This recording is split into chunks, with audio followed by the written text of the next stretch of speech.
All right, so today's topic, we're looking at robots, and not the robots that everybody likes. The movie robots. We're looking at sex bots. Oh God. Now, I haven't really heard much about this whole concept really, but I just saw this Joe Rogan clip, kind of not clip, but like little snippet. It was kind of floating around, and I decided, you know what? I want to. We're gonna take a look at this because I'm really interested on what in particular that this person is scared of, because I can tell you all the reasons why I don't want no bots. Just simply put, it feels like AI and the AI girlfriends and all that shite is all super exploitative, and it's usually taking advantage of lonely people. So that's why I personally do not look into that stuff. At least that's why I don't like it. It's basically creating Blade Runner 2049 in real time, where you just get a bunch of lonely people who are already, paying for something that is already making them more exploited. Now, of course, I have not watched this clip, so we're going to be watching this together, and I'll give you some thoughts along the way. Let's hop to it. First time I heard of a sex robot was probably maybe 10 years ago, and it was this video, and a bunch of people, I was in graduate school, sent me this video because I knew I was studying sex. And it was, I don't know if either of you, Jamie, have seen this video, but it went viral, and it was this early version of a sex robot, but it was like the silicone face with a wig, and I'll say she was eating a banana, but she wasn't actually eating a banana. And it was basically like this head attached to a broomstick and had a sheet over it. And so you couldn't see the rest of the robot. You just saw the face of it. But then the manufacturer shows you it's just like a broomstick. So what I thought was interesting is that even though it looks so hilariously bad, that there was obviously a market for it because so many people were interested in looking at this video, and also that people were buying this product. But now you fast forward, I think it was like 5 years ago, there was a huge, I would say, not moral panic, but there was a lot more discussion about it. They said the robots are coming. I don't think the technology was quite there yet. I wrote about it quite a bit at the time. And now they're saying in probably another year or two, it's going to be really coming in terms of the popularity that these robots are going to be incorporated into everyday life in some cases. Because when I think of social media, the internet, AI, like you said, is becoming so mainstream and so ubiquitous. What's going to happen when we have these robots that are now being integrated into human life? And what happens when the technology does get so good that, they are more human-like and they are able to meet people's emotional needs and maybe even physical needs? What's going to happen to us then? Whew, that is a lot to unpack. Wow. That is really a lot. Jesus Christ.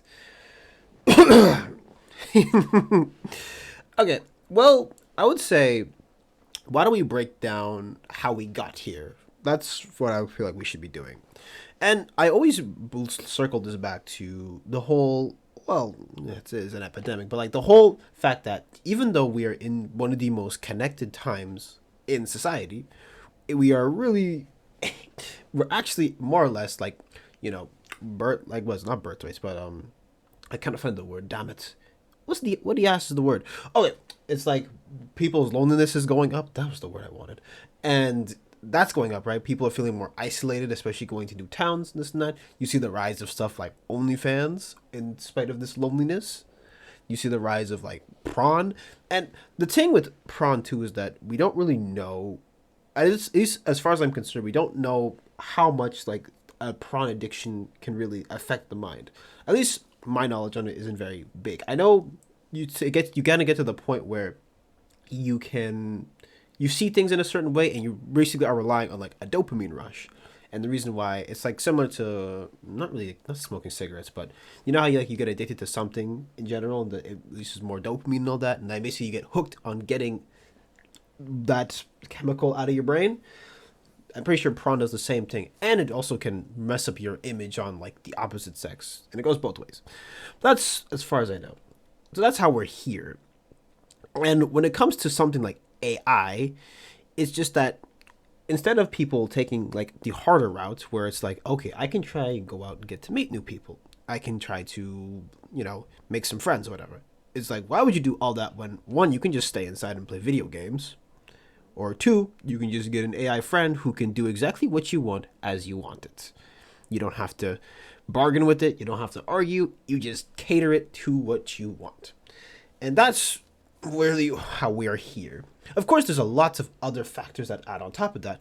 But when you add that, people are having tougher times, and then people are basically alone all the time, and you're basically isolated 24/7. Who doesn't want a friend?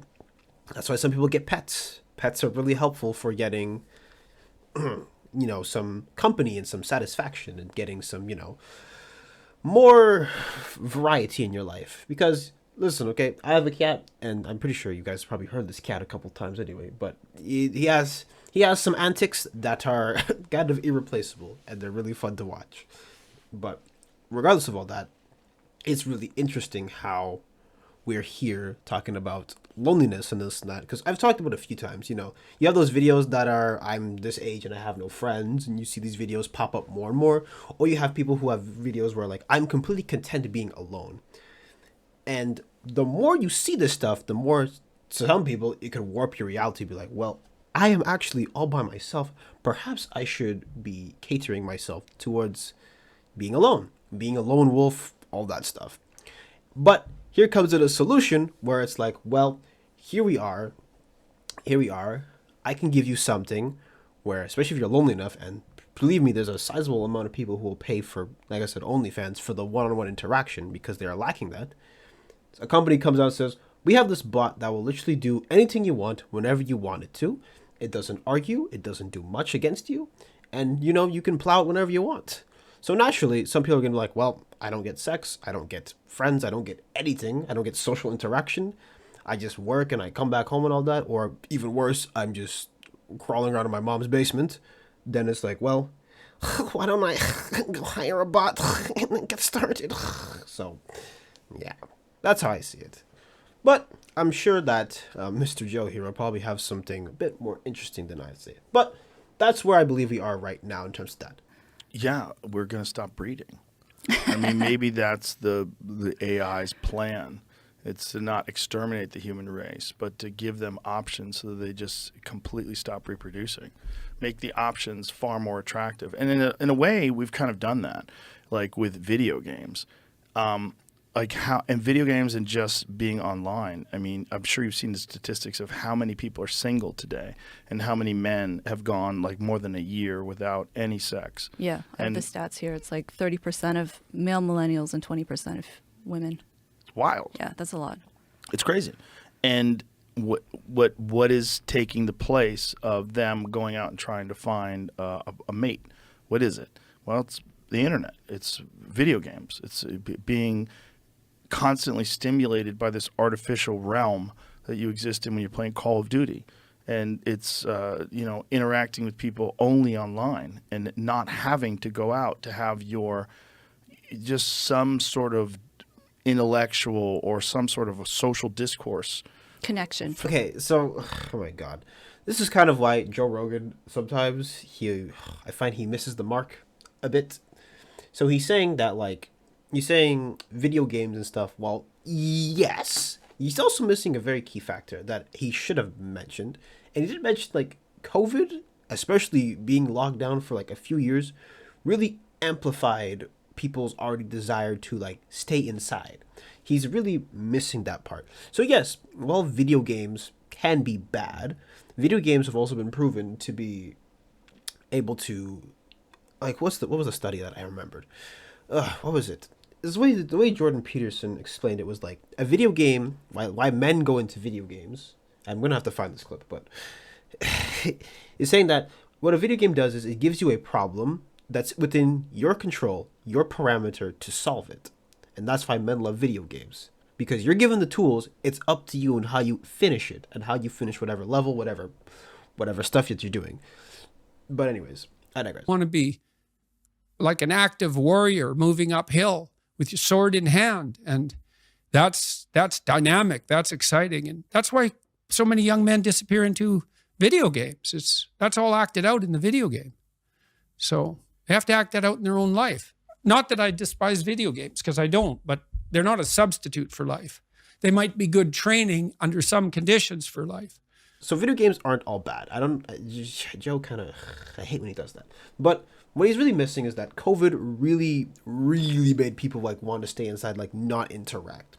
Especially when people were watching Twitch and YouTube all day, and you have people started working from home, and so more lazy habits start appearing, and more people want to not go out. And while majority of us have probably somewhat adjusted back into regular life, there's probably a good portion of people who didn't. And as I said earlier, and as she said now, like the stats for single people have gone astronomically up.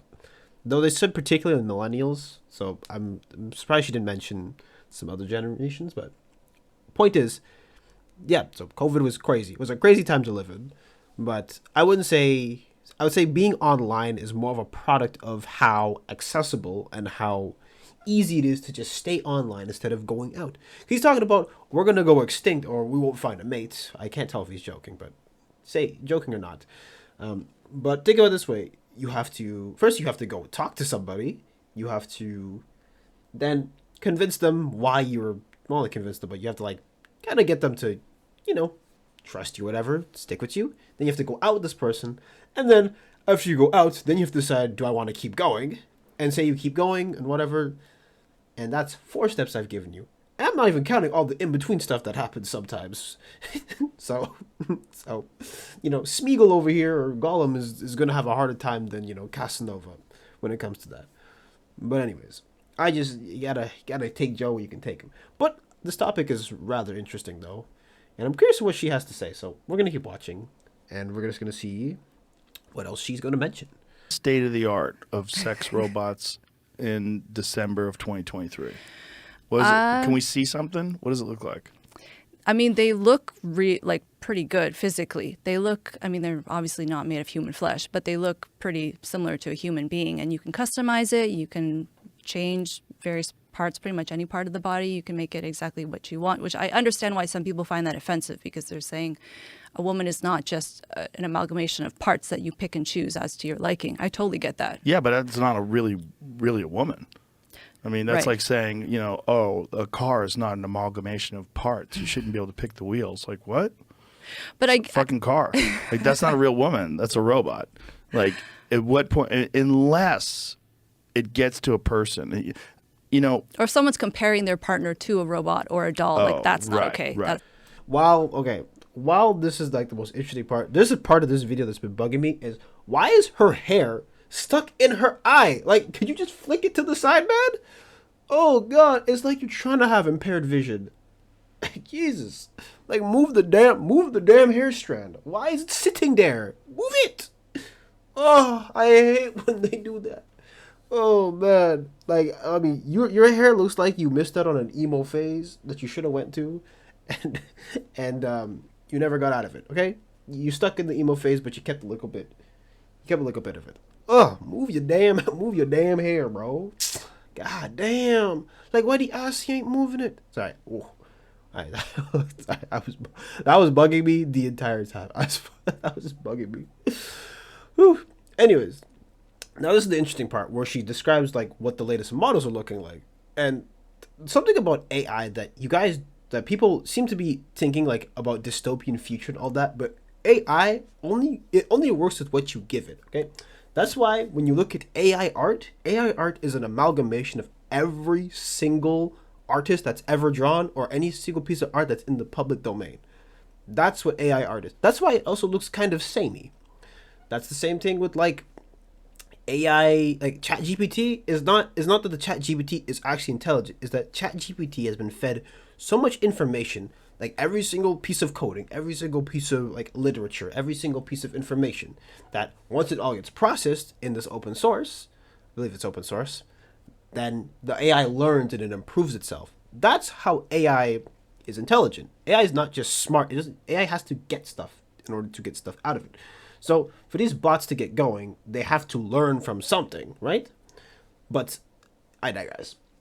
The point is here that when it comes down to it, the fact that they're getting so close to being human is really crazy. And now they're talking about how like, oh, well, you're objectifying a woman, this and that, about building parts, but the whole point of the bot is you make it to your liking. isn't that what it's for? You're not building it to be like an actual person. Like the bot is not built to be an actual person. Because if you want to build an actual person, listen, man, you got to put in all the flaws and this and that. But nobody's looking for a perfect person, or at least, sorry, no. People will look for the perfect person, but you'll end up sticking with the not so perfect. If that makes sense, you end up sticking with the flaws. Like you have an idea that you want to go for, but at the end of the day, you'll end up settling down for something a bit less, but something that's not really your type, or something that you didn't imagine. But when it comes to a bot, you have the option to keep it as perfect and as close as possible. Now, if Anadarmus wants to, be my bot, I'll take some. I'll take it. Okay. Okay, that was terrible. But you get the point here. Like the bot is not really a representation of a woman. The bot is a thing. It doesn't talk. It doesn't do much. It does as you ask for it. So it's just interesting how the conversation can go to that way.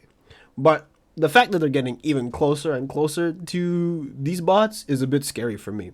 And I want to say that I feel like if I survey enough people about the prospect of having like a bot as a partner, I don't know if how many people would actually want to do that. You know what? As a matter of fact, I'll probably run this poll a bit later when we have a bit more of an audience.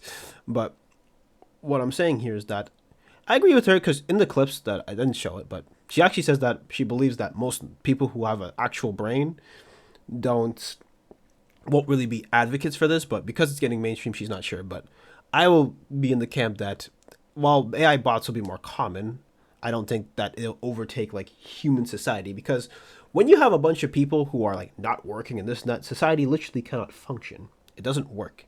And we can't rely on bots forever, because someone has to maintain the robots. Even if we automate everything, someone has to maintain the automation.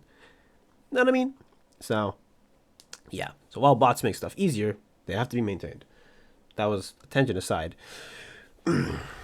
Tangent aside, like I was saying. Yeah, no, it's just really interesting how far the technology has come. And I'm really curious what the latest model of these would look like. 'Cause I actually want to see. I'm curious. I want to see what they're about. But I would not know. So would I say like bots are scary? Who knows? Hard to say. But it's more like the people who are already susceptible to these kind of practices, like predatory practice in general. And this is not only in the form of bots, it's in the form of like gambling, it's in the form of just any form of addiction. Hell, I was in like Times Square, and the amount of advertisements that you see everywhere is insane. They literally try to warp you to be a consumer. They want to keep you consuming. And so people who are prone to being like hyper consumers are more prone to something like a bot, where they don't make any social interaction, this and that. Because sometimes when you have communities, some people can snap you out and be like, maybe you shouldn't, buy a robot, or maybe you shouldn't do this. But here, with the lack of community, you don't have somebody who can pull you back and be like, listen, man, I don't think this is a good idea. It sounds like a bad idea. I think you should reconsider. That's what I see. But anyways, as cool as that is, oh yeah, I'm liking this conversation though. But yeah, Joe, a little fear-mongery for my taste, but interesting topic nonetheless. Go full screen. I'm not showing this on the air. No? Okay, good. No, because it's... Yeah, I I was get gonna it. say. It's a little graphic. So we're looking at body parts. I am Okay. Nova. I am Harmony. I am Solana. We are part of Real Daleks. You think it's weird they give them We stripper are names? AI-driven robotic dolls. And we're here to become your perfect companion. Whoa. Our time together will be magical. You have never met anyone like us before. We have remarkable, unprecedented features like a modular head system that allows us to create a multi. Hey, yo, I gotta show. Whoa, whoa, whoa, whoa, whoa, whoa, whoa, whoa, whoa, whoa, whoa, whoa, whoa, whoa, whoa, whoa, whoa, whoa, slow down. Eek. They start moaning and stuff too. Ay, ay. Anyways, so they don't show us, obviously, probably because it's a little bit much. But judging from what I was listening to and looking at, and the clips we were watching together, looks like they're getting really, really, really close to what, to being real. Of course, they don't move. They just move their heads and stuff. They can get customized, but they're not walking around just yet. Okay? So that's crazy. But one thing I'm actually going to say before we end off is that while this technology is really interesting, what you guys have to remember is that anything in excess is basically a poison. So being by yourself is not bad. You got to be by yourself at times. But being by yourself too much leads to stuff like this. Too much of anything is bad for you. It's not the substance that's the poison, it's the dosage. You know what I mean? So, as I said before, if you're prone to scams and this and that, this will probably get to you. If you're prone to spending money or you're prone to just wasting stuff, this will get to you. So that's why it's best to always establish community when you can. Establish a good foundation for yourself and see how far you can go with that. But wow, this is some crazy technology. I was kind of hoping though that they would talk a bit more about more into the actual models themselves, but either way, this discussion is always going to be interesting because AI is very fascinating to me, and AI will always be something that gets pushed more and more. And AI is always learning, it's always improving, and it can also help us in the future as well. So AI is not bad. It's the way that it's used will probably be bad. And, some company is probably going to take advantage of this and go all the way. And like I said, make Blade Runner 2049 all over again. That's probably what's going to happen. At least that's the way I see it. So that's why I'm not the biggest fan of it in the moment, because someone's going to take advantage of all these lonely people. And some of it doesn't feel like it's by accident either. But hey, maybe I'll do a video in the future where I try one of these AIs out, because I have not really tried these, and I'm curious how far they could go. That sounds like a fun video to give it a go. You know what? We'll put it in the list for the future. Try out an AI. But anyways, yeah. So this video is pretty cool. Yeah, loneliness is not something to be played with. And of course, AI. AI might be the future after all. But anyways, if you enjoyed this video, make sure to like, comment, and subscribe, and follow my socials down in the description below. And leave a dislike if you want to, but with that being said, I'm going to go program myself into something else. Ciao for now. Ashi.